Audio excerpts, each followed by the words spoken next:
Hello, everyone. This is Ravish Hassan, and I am the Regional Marketing Manager here at Dun& Bradstreet, South Asia, Middle East, and Africa. And I'm back once again with another episode of this DNB Data Talks podcast series.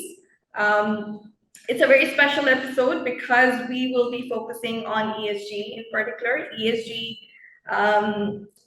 which stands for Environment, Social Governance. We'll talk in detail about this topic, but let me introduce you before with my speaker who is with me right now, Mohammed Mustafa Kashif from the product team at DNB Same. Mustafa, if you can just introduce yourself, what are you up to and your role at DNB? Sure, sure. Thank you for the introduction, Ravish. So I look after various products, including risk management tools, sales and marketing solutions, finance solutions, so to speak. My contribution is in a product management and pre-sales capacity for the business in Middle East, South Asia, and most of Africa. On the day-to-day, our product team works to ensure that the verified data of over 520 million businesses from thousands of sources that Dun& Bradstreet prides itself upon is best represented in ways that provide value to our customers. And this data speaks the language that clients understand. For example, our risk manager may or may not need certain attributes that a business development manager needs, and vice versa. The product team takes it upon itself to understand and anticipate the needs of different customers and deliver accordingly. Nowadays, I am particularly focusing on ESG products, given the evolving landscape, the huge market potential, and the increasing complexities. Thank you for this brief overview. So just to summarize, ESG nowadays is a popular topic, and it's a UN-backed initiative where it promises human and society-centric business practices for a sustainable future. There are certain companies who have already adopted ESG practices, but there are certain companies even today that are still exploring this new idea, still researching, still trying to implement this framework. So we will talk in detail about this, but just to touch base upon how DNB is basically contributing here. We do have ESG focused solutions that we'll talk about that have benefited or will benefit thousands of companies. And to start off with, maybe Mustafa, if you can just give like a brief overview as to what ESG is and how important it is nowadays. Sure, sure. So if you look at it from a very, very micro level, the acronym ESG stands for Environment, Social, and Governance. Now, there is this widespread misconception that ESG simply means adopting green practices, for example, or that it's another industry buzzword similar to CSR, which meant corporate social responsibility. But that's not the true picture in itself. At its core, ESG is a benchmark through which companies can be evaluated on a broad range of socially desirable ends. This includes both non financial factors as well as financial implications. But to summarize the term, ESG encompasses a set of wide factors like carbon footprints, greenhouse gases, sustainable business, labor rights, compensation and benefits, bribery, corporate board composition, diversity and inclusion, and so on. And it's a much, much wider topic than what CSR is or was. So, coming to the point on why ESG is important, I read an interesting but very scary statistic about how if the world or timeline of the universe were scaled to just 365 days, humans would appear in the last 4 seconds. And during these seconds, the world would have lost 82% or 83% of wild mammals, 50% of plants, and 15% of fish. The collapse of Enron, I mean, it's still talked about as an example of governance failure. And on a daily basis, we hear statistics of poor labor laws, people not being paid on time, the gender pay gap, for example, on how women earn 70 cents on the dollar, or how diversity is still an issue. And it's high time for corporations, governments, and institutions to own these devastating effects and take substantial steps to counter it. I mean, we live in an increasingly exponential world where the steps you take now set the direction for the next 5 years and the repercussions that we are going to face from it.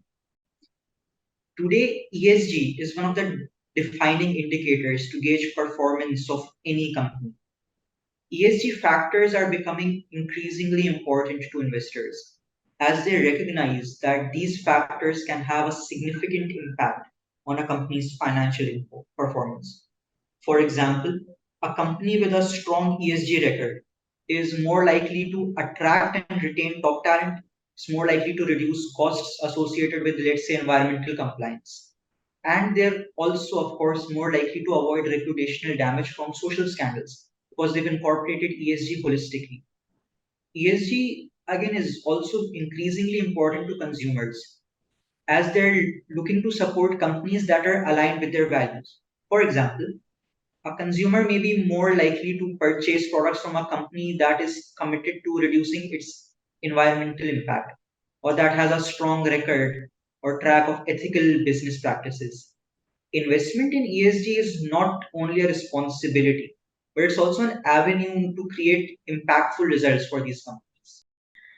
Can you talk about some of the results of ESG, or for the companies that have already implemented ESG, particular these days? Right. So ESG adoption has numerous benefits. First, it can help reduce risk. Companies with strong ESG track records are more likely to be well managed, for example, and they're, of course, less likely to face legal or regulatory challenges or repercussions. Secondly, ESG investing can help generate better returns. Studies from Oxford have shown that ESG funds outperform traditional funds over the long term. Third, ESG investing is a way to drive a positive impact across the world. By investing in companies that are committed to sustainability and social responsibility, for example, you can help support a more sustainable future. ESG adoption or investing in ESG can also lead to more sustainable products and services derived through consumer demand, for example. ESG can encourage companies to develop more sustainable products and services. Tesla has set a goal to produce carbon negative vehicles by 2030 and is reusing recycled materials in its vehicles and improving its energy efficiency simultaneously. Improved diversity and inclusion is another consequence of ESG adoption. ESG can help companies to promote diversity and inclusion in the workplace. For example, Google had set this goal to have 50% of its leadership positions filled by women by 2025, so 2 years from now. And it's offering its employees unconscious bias training to help them identify and address their own biases. Okay, and can you talk about more on the local ESG landscape overall in the region? So let me give you an overview of the GCC, of South Asia and Africa, and these regions because this is where I'm located or I'm looking after these regions. Right. A study from Nielsen revealed that in the GCC, 7 out of 10 consumers are willing to pay a premium for sustainable goods. This means that there's emerging consumer demands for such products. Yet, only 2 out of 10 consumers are able to find such articles. So you see that disparity here. The Sustainable Reporting Initiative, which outlines country and region-wise efforts within the framework of the UN Sustainable Development Goals, or the SDGs as they're more commonly known, as well as the Sustainability Standards Accounting Board, or the SASB, which encompass health, safety, governance, labor laws, so to speak, environmental standards, and so on, stated that in Africa, only 17% of companies follow the SRI initiative against 73% of the world. And this is a 56% difference if you can do that math in your head. And in South Asia, you will see the difference in companies reported with sustainable policies and targets against the growing number of Pakistan and Bangladesh um, companies, respectively. And you'll see a difference of 40 and 60% according to the World Economic Forum. A gap that seems large, but it is being abridged by recent efforts. And while these numbers depict what seems a rather bleak picture, And it seems that it's very dark here when it comes to ESG adoption. The region has actually been improving over the past 5 years, and reporting growth continuously through initiatives taken by multinational corporations, service providers such as Dun& Bradstreet, and some companies taking strides in the right direction. But let me just say that there is still a long, long way to go. Let's talk about addressing the climate change, right? So, what role does ESG play in addressing climate change, and how are companies aligning their strategies with environment sustainability? Let's say. So, if you want to comment on this. Sure. So, climate change is a major ESG issue as it poses significant threat to the global economy and society, right?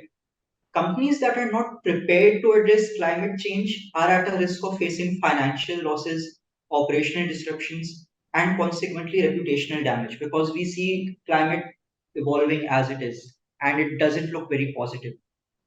ESG can play a significant role in addressing the climate change in the following ways: identifying and managing climate related risks. ESG frameworks that are built there can help these companies to identify and express their exposure on climate related risks. And of course, these could be extreme weather events, these could be related to transition risks, these could be related to other sort of environmental risks. And once these risks have been identified, companies can develop strategies to mitigate them. Reducing greenhouse gas emissions, of course, is also an important step that ESG can bring in. So, ESG can help companies reduce their greenhouse gas emissions and it can also bear other environmental impacts. This can be done through, of course, a variety of measures, such as investing in renewable energy, such as improving energy efficiency and reducing waste. If I can just give an example of Google here. So I remember Google had achieved 100% of its renewable energy for its global operations, and they've also committed to becoming carbon free across its entire supply chain by 2030, and that is huge given the mammoth that Google is when it comes to their operational activities. And this company is also actively investing in sustainable transportation and buildings. So when a company like Google is ensuring that this happens, it makes sense for others to do so. Adding on to another part of the question, which was how can companies align their strategies according to environmental sustainability, so to speak. So I'll give you an example. Many companies are setting ambitious targets to reduce their greenhouse gas emissions. Tesla, for example, as the industry leader in electric vehicles, it has made enormous profits simply by taking advantage of the carbon reduction trend. A couple of years ago, Tesla's carbon credit revenue was worth 1.46 US billion. And this was done by strategically selling carbon credits to car manufacturers in the EU, saving them from fines implemented by the region. Similarly, companies can invest in renewable resources or renewable sources for energy, such as solar, such as wind, and reduce their reliance on fossil fuels. And this is something that I've been studying ever since I was a child, right? And it's been 10 years since we're studying that companies can do this, countries can do this, but we don't really see that into effect on a very, very large scale. But on the positive side of things, in Qatar, the Ministry of Environment and Climate Change in 2021, it was developing this creation of smart cities like Lusail, specifically designed to maximize sustainability and minimize these emissions, and have crucial initiatives like an 800 megavolt solar power plant. And it was expected that this power plant would provide 10% of the company's peak electricity demand as well. So these are just some ways on how companies can align environmental sustainability into these strategies and create a win-win situation, marry their corporate strategy or their corporate agenda as well as the planet in itself. Makes sense. Thank you for that thought-provoking information. How does ESG address social factors like diversity and inclusion, employee well-being, and community engagement in your view? So if I may speak about how Dun& Bradstreet addresses this. The Dun& Bradstreet ESG intelligence has 31 topics recording ESG that stem from 13 themes. Six of these themes revolve specifically around social factors. These social factors like diversity and inclusion, community management, labor relations, supplier relations, and so on. And these help companies in a number of ways. If I talk about diversity and inclusion, for example, specifically, an ESG compliant policy may result in encouraging companies to set targets for increasing the diversity of their workforce at all levels. And this is very important, all levels, because we sometimes see companies hiring women in the workplace at junior roles or maybe mid management, and they're not promoted to, let's say, C executive levels or have them and the board of directors.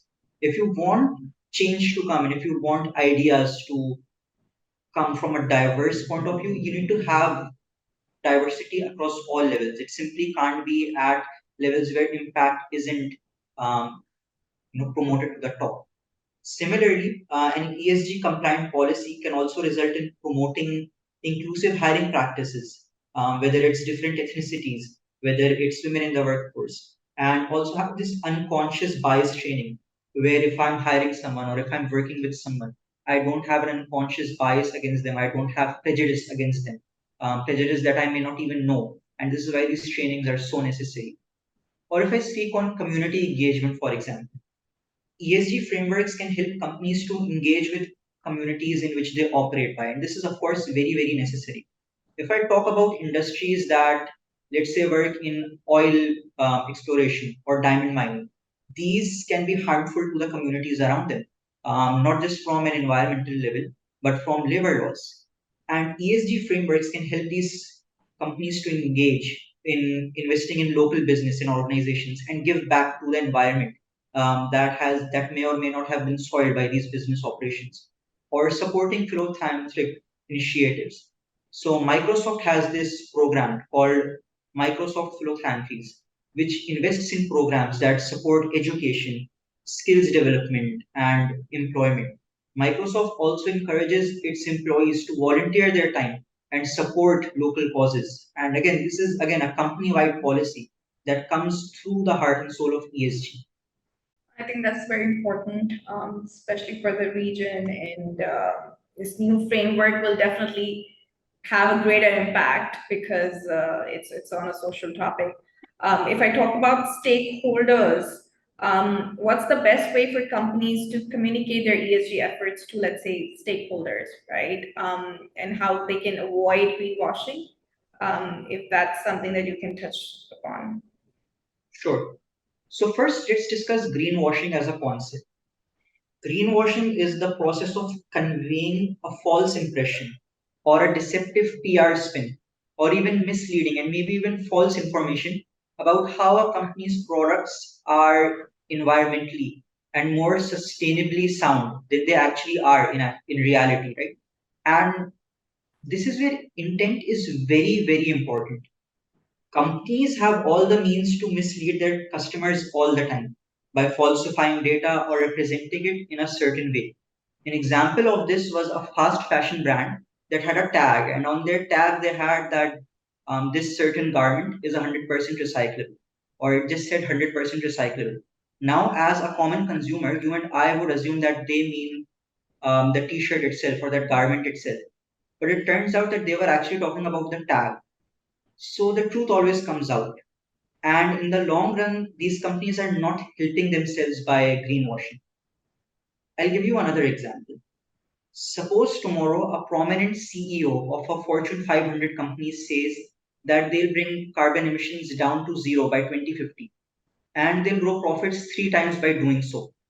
In the short run, I mean, you'll see that the shareholders, they're very happy, and the management is happy, the consumers are happy. But in reality, chances are that by 2050, that particular person who has made that promise, he will not be in that seat, he will not be in that position. And the onus will be on someone else to deliver an impossible task in the first place.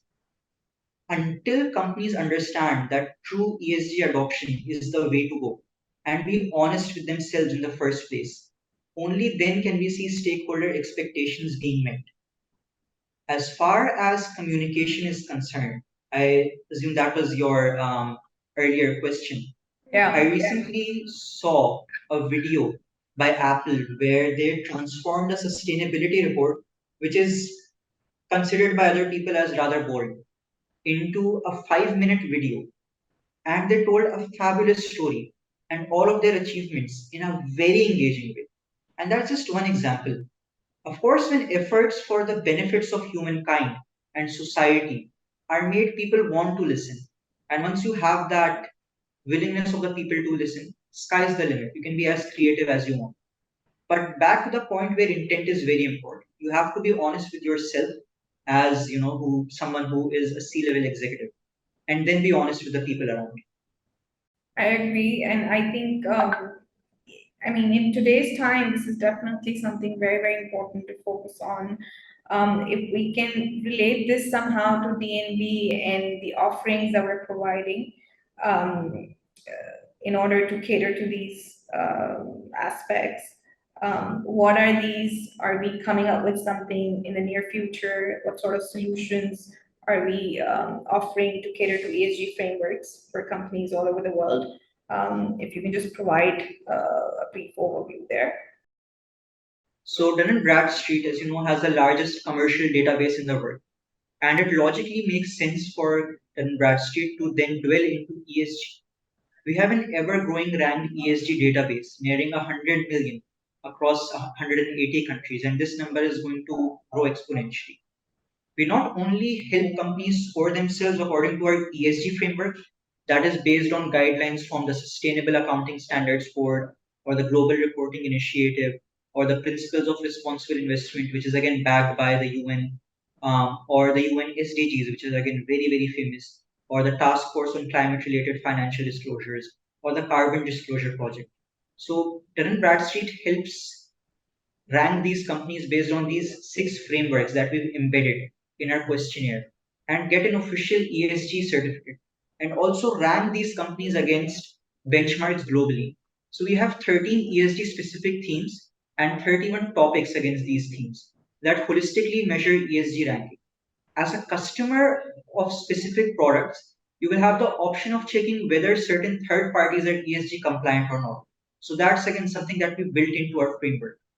Whenever they are not, you can push across ESG questionnaires to counterparties so that there is a 360-degree approach to ESG integration across the value chain. We have a diverse lineup of ESG focused products that cater to different markets and businesses. So Dun& Bradstreet is again making the most of that data that they have. Okay.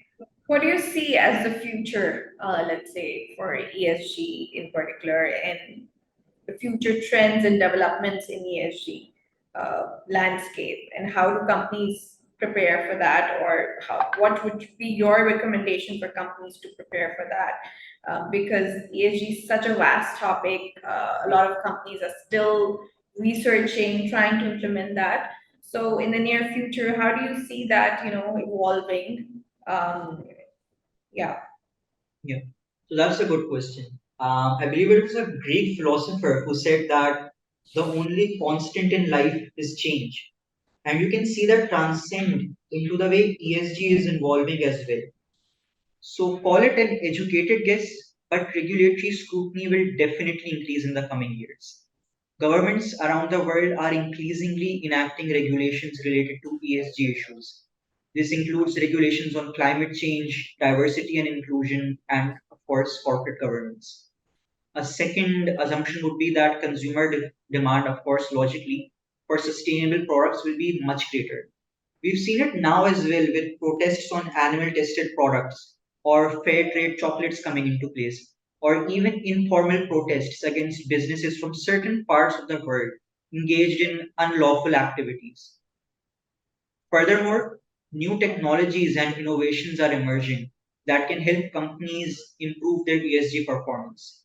These could be technologies for reducing greenhouse gas emissions, for example, improving energy efficiency, and or managing waste, even for example.